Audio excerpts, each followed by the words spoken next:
আসলে আমাদের কার্তের জগতের খেলাধুলা জগতের বিকেএসপিটাই সীমাবদ্ধ। বিকেএসপি থেকে বের হয়ে যাওয়ার পর আমাদের কার্তে খেলোয়াড়দের কোনো ফিউচার নেই। খালি কার্তে খেলোয়াড় না, অন্যান্য ইন্ডিভিজুয়াল গেম যেগুলো আছে ওদের কোনো ফিউচার নেই। আমাদের ইন্ডিভিজুয়াল গেমে যদি একটু চোখ দেওয়া হয় সরকারি বা বেসরকারিভাবে, আমরা কিন্তু অনেক দূরে এগিয়ে যেতে পারি না। সবাই না, কিছু কিছু খেলোয়াড় যাদের উৎসাহ আছে, যাদের ভালো অর্জন আছে, দেখলেই বোঝা যায়। ওরাদের যদি সরকারি বা বেসরকারিভাবে কোনো সহযোগিতা করা হতো তাহলে আমরা হয়তো বা অনেক দূরে এগিয়ে যেতে পারতাম।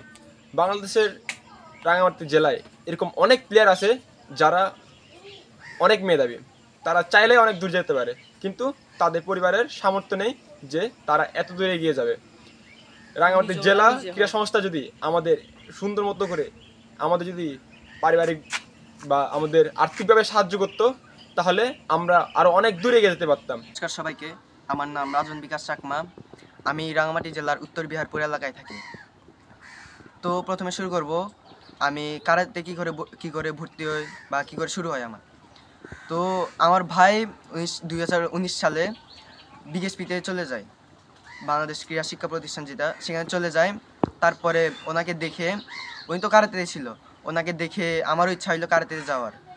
তারপরে 2020 সালের দিকে আমি কারাতেতে ভর্তি হই রাঙামাটি ফুরমন কারাতে ক্লাবে। আমি ওখান থেকে আমিও যশস্বী চাকমার হাত দিয়েই কারাতে জীবন আমি শুরু করি। তারপরে এরকম করতে করতে আমার যখন বয়স আস্তে করে আমি উপরের দিকে উঠলাম, তখন আমারও ইচ্ছা হইলো বিকেএসপিতে যাওয়ার। তারপর আমি 2022 সালে ক্যাম্প করি। 22 সালে ক্যাম্প করার পর আমি 23 সালে চান্স পেয়ে 23 সালে ভর্তি হই বিকেএসপিতে। 23 সালের দিকে যখন ভর্তি হই, 23 সালের লাস্টের দিকে আমি বিকেএসপিতে একটা গেম অনুষ্ঠিত হয়েছিল, সেখানে আমি অংশগ্রহণ করি এবং সেটাই আমার প্রথম গেম ছিল, প্রথম কারাতের গেম একটা। তো ওখানে আমি প্রথম স্বর্ণ পদক অর্জন করি। তারপরে আমি দ্বিতীয় এখানে আমাদের রাঙামাটি জেলায় হয়েছিল একটা খেলা অনুষ্ঠিত, সেখানে চট্টগ্রাম বিভাগীয়, ওখানে আমি ডাবল গোল্ড, 2টি স্বর্ণ অর্জন করি। ওইটা আমার প্রথম ছিল যে আমি 2টি পদক একসাথে অর্জন করছিলাম, এবং ওইটি ছিল 2টি পদক একসাথে 2টি স্বর্ণ। তারপরে আবার ফেব্রুয়ারির দিকে বিকেএসপিতে যখন চলে যায়, আবার বিকেএসপিতে যাওয়ার পরে ওখানে শুনি আরেকটা গেম আছে যে এই চট্টগ্রামে 21 চ্যালেঞ্জার্স, ওখানে খেলতে আসছিলাম। আমি চান্স পেয়ে বিকেএসপি নিয়ে আসছিল, যখন ওখানে বিকেএসপিতে চান্স পেয়ে আমি আবার এখানে খেলতে আসি বিকেএসপির টিম হয়ে। তারপর ওখানে আমি খেলি, ওখানেও আমি 1টি স্বর্ণ এবং 1টি তাম্র অর্জন করি। আমাদের এই অর্জন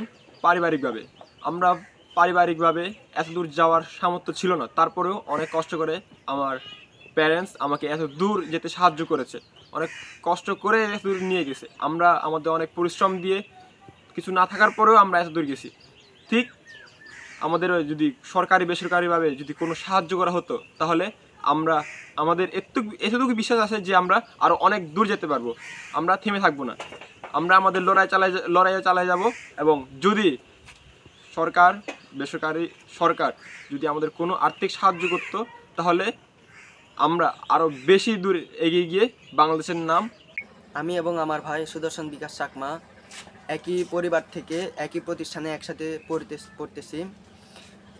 তো আমাদের পরিবারের পক্ষে একই সাথে এরকম দুইজনকে পড়ানো এরকম করে সম্ভব হবে না, অনেক কঠিন। তো তাও আমার পরিবার চেষ্টা করতেছে যে আমাদের দুইজনকে তোলার, এবং আমরাও চেষ্টা করতেছি আমরা যাতে আরও উপরে উঠতে পারি এবং আমাদের নিজ জেলা এবং নিজ দেশকে সুনাম অর্জন করতে, যাতে আমরা সুনাম অর্জন করতে পারি। এর জন্য আমরাও আমাদের চেষ্টা আছে, আমরা চেষ্টা করতেছি। এই চেষ্টা বাড়ানোর জন্য আমাদের যদি কোনো সরকারি বা বেসরকারি প্রতিষ্ঠান আমাদের আরও সাহায্য করে তাহলে আমরা আরও কিছু করতে পারবো আমাদের দেশ এবং আমাদের জেলা নিয়ে। কোনো সরকারি বা বেসরকারি প্রতিষ্ঠান যদি আমাদের আর্থিকভাবে সহযোগিতা করতো তাহলে আমাদের পরিবারের উপর চাপ কম করতো এবং আমাদের মেধা অনুযায়ী আমরা আরও অনেক দূর যেতে পারতাম। খালি আমাদের খেলাধুলা এখানে সীমাবদ্ধ থাকতো না, আমরা হয়তো বা আরও অনেক বড় জায়গায় গিয়ে বড় কিছু অর্জন করতে পারতাম, যেটা আমার বিশ্বাস